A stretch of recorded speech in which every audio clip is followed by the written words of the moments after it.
Hello guys, welcome to my channel Deepa education जे। आज की इस वीडियो में हम चर्चा करेंगे बीपीएससी 4.0 के सामाजिक अध्ययन यानी एसएसटी में हिस्ट्री और पॉलिटी को लेकर ये प्रश्न बनाए हुए ये वीडियो संबंधित है। यदि आपको ये वीडियो पसंद आता है तो प्लीज़ चैनल को लाइक करें, सब्सक्राइब करें, शेयर करें। वीडियो को स्टार्ट करने से पहले एक बात जो बहुत इंपॉर्टेंट है वो ये बता देती हूँ कि 4.0 को जो भी बच्चों को 4.0 का एग्ज़ाम आगे देना है, उन्हें किस तरीके की तैयारी करनी है, किन बुक से आपको पढ़ना है, उसके बारे में आपको मैंने पहले भी एक वीडियो में बता दिया हुआ है। पर यहाँ पर वीडियो को स्टार्ट करने से सबसे पहले मैं आपको बताती हूँ कि सारे क्वेश्चन आपके एनसीईआरटी बेस पर दिए हुए हैं। यानी आप एनसीईआरटी को बहुत अच्छी तरीके से 12th तक के एनसीईआरटी को बहुत आराम से और बहुत ढंग से एक एक पॉइंट को पढ़ते हैं तो आपको देखने को मिलेगा कि ये सारे प्रश्न वहीं से बनाए हुए हैं। पहला क्वेश्चन है, लाल बहादुर शास्त्री की मृत्यु कब हुई थी। बेसिक क्वेश्चन है, ये आपके 40 नंबर के जो जनरल पेपर जीएस आता है उसके लिए भी इम्पॉर्टेंट होने वाले हैं। लाल बहादुर शास्त्री की मृत्यु कब हुई थी, तो इनकी मृत्यु होती है 1966 को। 11 जनवरी 1966 को लाल बहादुर शास्त्री की मृत्यु होती है। इनकी मृत्यु से संबंधित प्रश्न इसलिए और महत्वपूर्ण हो जाते हैं क्योंकि एक समझौते के बारे में हम पढ़ते हैं जिसका नाम है ताशकंद समझौता। ठीक है, ताशकंद समझौता ध्यान रखिएगा, ये बहुत इंपॉर्टेंट है। ताशकंद समझौता जिस दिन होता है, लाल बहादुर शास्त्री ताशकंद में होते हैं और उसी दिन समझौते के बाद ही इनकी मृत्यु हो जाती है। यानी 11 जनवरी 1966 को लाल बहादुर शास्त्री की मृत्यु होती है ताशकंद समझौते के तहत। यानी ताशकंद समझौता होता है, उसके बाद लाल बहादुर शास्त्री की मृत्यु होती है। ध्यान रखिएगा, इंपॉर्टेंट है। और सबसे इंपॉर्टेंट चीज, जब स्वतंत्रता होती है 15 अगस्त 1947 को, ध्यान रखिएगा 15 अगस्त 1947 को जब स्वतंत्रता होती है तो स्वतंत्र भारत के पहले प्रधानमंत्री जो हैं पंडित जवाहरलाल नेहरू बनते हैं। ध्यान रखिएगा, इंपॉर्टेंट है।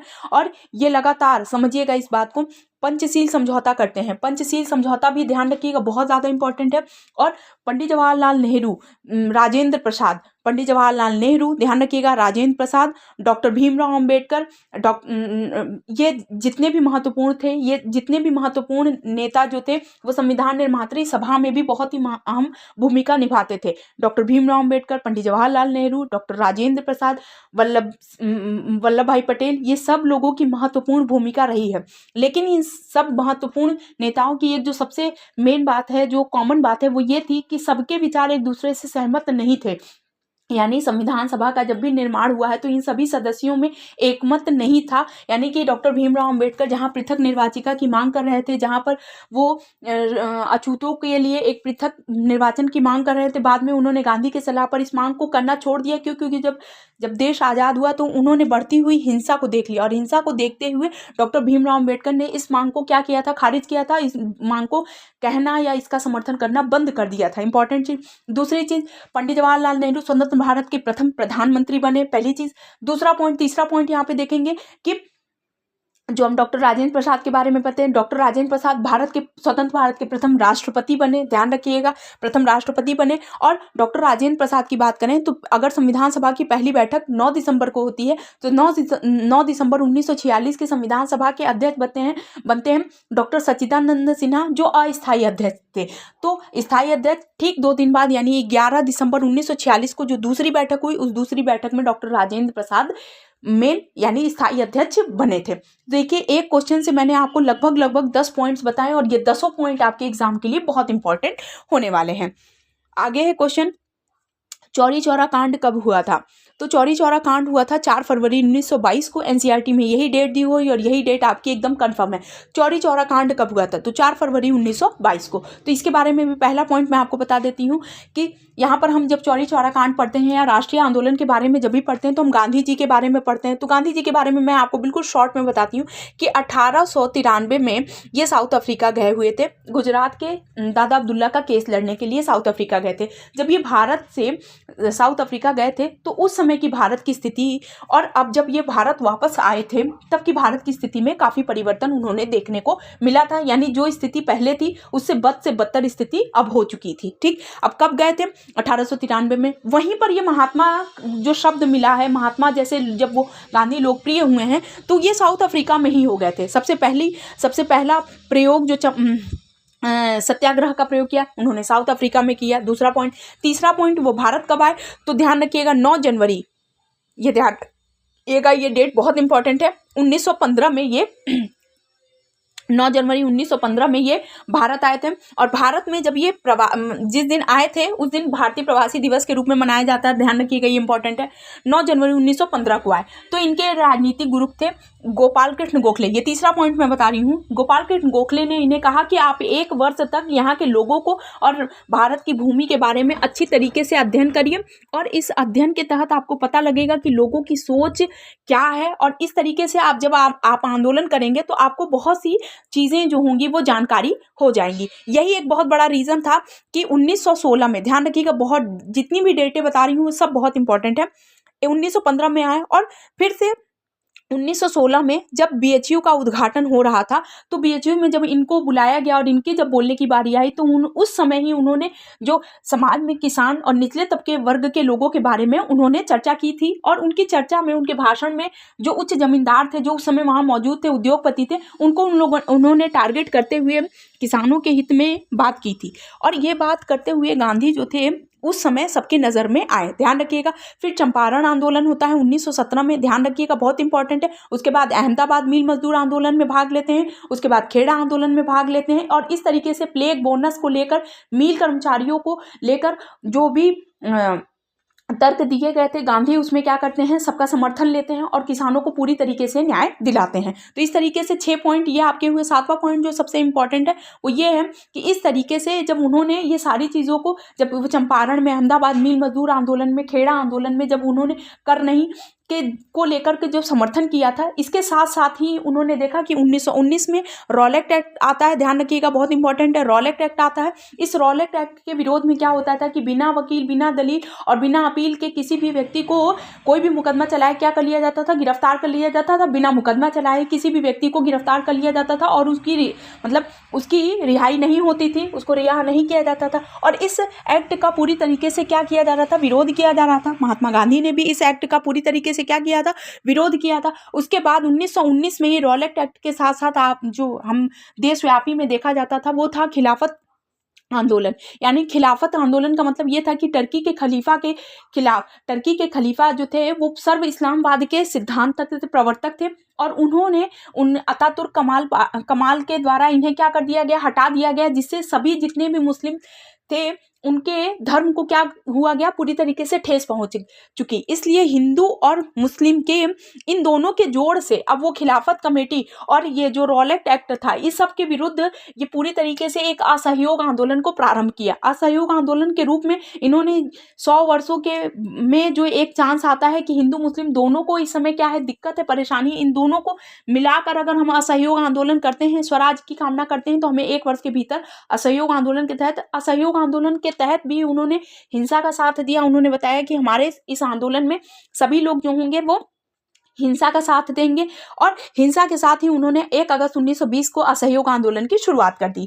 लेकिन यह आंदोलन धीरे धीरे करके लगभग संपूर्ण भारत में सभी तबके के लोग इसमें क्या कर रहे थे, अपना साथ देने लगे अपने हित के हिसाब से। जबकि उन्होंने कहा था कि आपको हिंसा का साथ देना है, तो गुस्साई भीड़ ने चौरी चौरा नामक स्थान पर पहुंचे, और चौरी चौरा नामक स्थान पर इन लोगों ने एक पुलिस स्टेशन को आग लगा दी, जो गोरखपुर में था, उत्तर प्रदेश के गोरखपुर में, जिसमें 22 पुलिसकर्मी जिंदा क्या हो गए, जल गए। इस अहिंसा को देखते हुए गांधी जी ने असहयोग आंदोलन क्या कर दिया, स्थगित कर दिया। तो ध्यान रखिएगा ये बहुत इंपॉर्टेंट है। चौरी चौरा कांड कब हुआ था, तो 4 फरवरी 1922 को हुआ था। उसके बाद ध्यान रखिएगा बारदोली से इन्होंने असहयोग आंदोलन को स्थगित करने का ऐलान किया था। कब किया था, कहां से किया था, बारदोली से किया था। ध्यान रखिएगा बहुत इंपॉर्टेंट हो जाता है। ठीक, आगे है क्वेश्चन, वंदे मातरम का कांग्रेस के किस अधिवेशन में विरोध किया गया था। तो देखिए एकमात्र अधिवेशन जिसमें वंदे मातरम, ध्यान रखिएगा राष्ट्रीय गीत है, राष्ट्रीय गीत है वंदे मातरम। वंदे मातरम का कांग्रेस के किस अधिवेशन में विरोध, तो इसका 1923 काकीनाडा कांग्रेस अधिवेशन में इसका विरोध किया गया था, और इसकी अध्यक्षता किसने की थी, तो मोहम्मद अली जौहर ने की थी। एकमात्र अधिवेशन जिसमें वंदे मातरम का कांग्रेस ने विरोध किया वो था कांग्रेस का काकीनाडा कांग्रेस अधिवेशन 1923, और इसकी अध्यक्षता कौन कर रहे थे, मोहम्मद अली जौहर कर रहे थे। ये सब एनसीईआरटी बेसिस क्वेश्चन है। अगर आपको ये मेरी थ्योरी एक्सप्लेनेशन आपको समझ में आ रहा हो तो प्लीज चैनल को लाइक करें, सब्सक्राइब करें, शेयर करें। नेक्स्ट क्वेश्चन है, किस अधिवेशन में कांग्रेस ने पहली बार देशी रियासतों के प्रति अपनी नीति घोषित की? तो नागपुर अधिवेशन 1920 में। देखिए एकमात्र आपको बताया अभी मैंने कि यहाँ 1920 में 2 अधिवेशन हुए थे, एक कलकत्ता में हुआ था और एक नागपुर में हुआ था। ध्यान रखिएगा, इंपॉर्टेंट है। और 1900 मैंने आपको पहले बताया था कि 1920 का सन इसलिए और महत्वपूर्ण हो जाता है क्योंकि 1 अगस्त 1920 को क्या हुआ था, असहयोग आंदोलन की शुरुआत होती है। और इस आंदोलन में जब 1857 की क्रांति जैसा जो है धधक भारतीय अंग्रेजी राज जो कर रहे थे वो पूरी तरीके से विचलित हो चुके थे। और गांधी के बारे में जो पत्रिका, अमेरिकी पत्रिका जो कवरेज दे रही थी वो पहले तो गांधी के बातों पर क्या कर रही थी, यकीन नहीं कर रही थी, परंतु गांधी के किए गए इस अहिंसावादी आंदोलन को फिर वो गांधी की शक्ति के रूप में प्रतिष्ठित की गई। ध्यान रखिएगा, बहुत इंपॉर्टेंट होता जा रहा है। आगे है क्वेश्चन, संयुक्त वन प्रबंधन का पहला प्रस्ताव किस राज्य में पेश किया गया? तो 1988 में उड़ीसा में। ध्यान रखिएगा, संयुक्त वन प्रबंधन का पहला प्रस्ताव तो 1988 में उड़ीसा में, इंपॉर्टेंट है। आगे है क्वेश्चन, उभरते हुए उद्योग, सूचना प्रौद्योगिकी, स्वास्थ्य लाभ सत्कार और ज्ञान संबंधित उद्योग को क्या कहा जाता है? तो इसे सनराइज उद्योग कहते हैं, यानी मतलब उभरता हुआ उद्योग कहते हैं। सनराइज उद्योग किससे कहते हैं? तो उभरते हुए उद्योग को, सूचना प्रौद्योगिकी को से लाभ सत्कार ज्ञान से संबंधित उद्योग को सनराइज उद्योग कहते हैं या उभरते हुए उद्योग कहा जाता है। 19वीं शताब्दी में, ध्यान रखिएगा, 19वीं शताब्दी के अंतिम दौर में जब हम विद्रोहों के बारे में पढ़ते हैं तो उस समय क्या होता था कि सूचना या प्रौद्योगिकी की बात जो थी वो कम लेवल पर थी। बात ये होती थी कि जो जंगल में रहने वाले जो आदिवासी समूह थे उनको धीरे धीरे जैसे सपोज यहाँ पर हम बात करते हैं कि एक बहुत बड़ा जंगल होता था। सपोज इस जंगल में क्या होता था कि यहाँ के जो समूह में रहने वाले जो आदिवासी समूह थे, जो जंगली, जिनको अंग्रेज जंगली, बर्बर, असभ्य कहते थे, उन्होंने ये क्या किया कि पहले तो क्या करते थे कि ये आदिवासी समूह अपना अपना काम करते थे, अपनी पड़ती भूमि छोड़ देते थे, झूम खेती करते थे और किसी को किसी तरीके से उपजाऊ बनाकर अपना जीवन यापन कर रहे थे। धीरे धीरे क्या हुआ कि इन लोगों की जरूरत सिर्फ उतने उपज से नहीं हुई, संख्या बढ़ी, तो इन लोगों ने धीरे धीरे मैदानी क्षेत्रों में रहने वाले लोगों को परेशान करना शुरू कर दिया, उनसे पथ कर लिया। ये हम यहाँ पर इसे स्पेशली बात कर रहे हैं पहाड़ी जनजाति के बारे में, जब उसके बाद संथाल वहां पर आ गए थे उसके बारे में।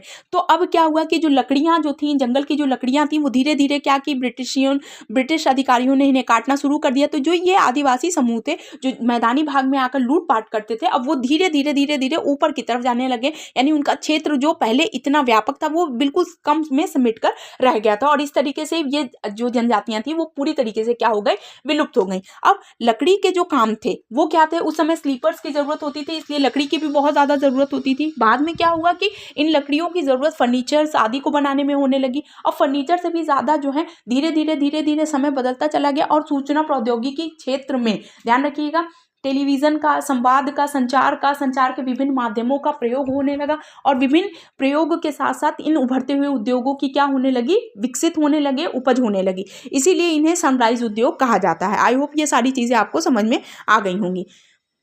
नेहरू रिपोर्ट किसने तैयार किया था? तो नेहरू रिपोर्ट जो है वो तैयार किया था मोतीलाल नेहरू ने। और इसमें कितने मेंबर थे? तो उसमें 10 मेंबर थे।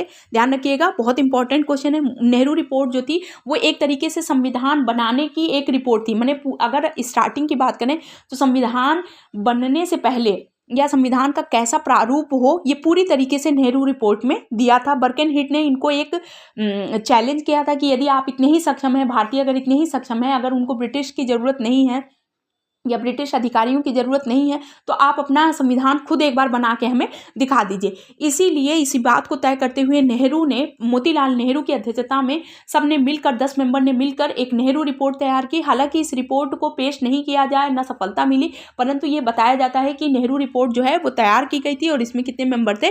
मोतीलाल नेहरू ने तैयार किया था। और इसमें कितने मेंबर थे? 10 मेंबर थे।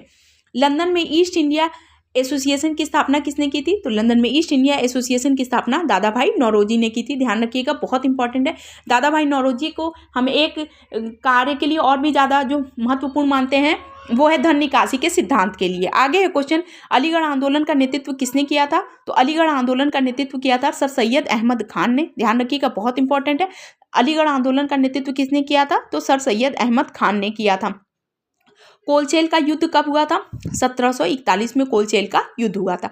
ये जीएस के कुछ इंपॉर्टेंट क्वेश्चन थे जो आपके एग्जाम के लिए बहुत इंपॉर्टेंट है, और ये सारे क्वेश्चन जो है वो एनसीईआरटी बेस्ड थे। जिस क्वेश्चन में मुझे एक्सप्लेनेशन करना था वो एक्सप्लेनेशन के साथ मैंने आपको बताया, और जो क्वेश्चन जैसे कोलचेल का युद्ध था इस 1741 में हुआ था, ये इंपॉर्टेंट है, ये आपको मैंने बताया हुआ है। तो आई होप आपके लिए वीडियो बहुत ज़्यादा इंपॉर्टेंट होगी। यदि आपको मेरा सेशन पसंद आ रहा हो तो प्लीज़ चैनल को लाइक करें, सब्सक्राइब करें, शेयर करें। बाकी सारे जो इतने भी वीडियोज़ अब आगे बनेंगे वो सब पूरे एनसीईआरटी बेस्ड पर होंगे और चैप्टर वाइज भी बनाएंगे। आई होप आपके लिए वीडियो बहुत ज़्यादा इंपॉर्टेंट होगी। तो प्लीज़ चैनल को लाइक करें, सब्सक्राइब करें, शेयर करें। Thank you so much.